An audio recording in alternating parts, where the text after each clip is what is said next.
ఒక విధవరాలు అన్యాయస్తుడైన ఆ న్యాయపతి దగ్గర ఎలా పోరాడుతూ వచ్చింది? ఒక రోజుతో వదిలేసిందా? లేదు పో, మరి రేపు నేను నీ కథ రేపు చూద్దాను పో అంటే, సరేలే పట్టించుకోవట్లేదు వదిలేసి వారం తర్వాత ఏమైనా పోయిందా? లేదు. రేపంటే రేపు వస్తుంది, మన్నాడు రాపంటే మన్నాడు వస్తుంది. 10 రోజులు ఆగి రాపంటే 10 రోజులు ఆగి వస్తుంది. ఎంతకాలం వస్తుంది? నువ్వు నాకు న్యాయం తీర్చేంత వరకు నేను వస్తూనే ఉంటా.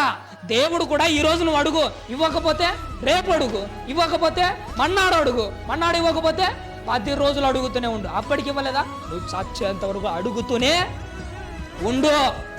నీవు దేవుని దగ్గర నుంచి సంపాదించుకోవడానికి నువ్వు వెనకడుగు వెయ్యకూడదు. చచ్చేంత వరకు దేవుని దగ్గర సంపాదిస్తూనే ఉండాలి. ఎందుకంటే ఆ రోజు ఇశ్రాయేలులకు తెలివి లేదు, కానీ నీకుండాలి తెలివి.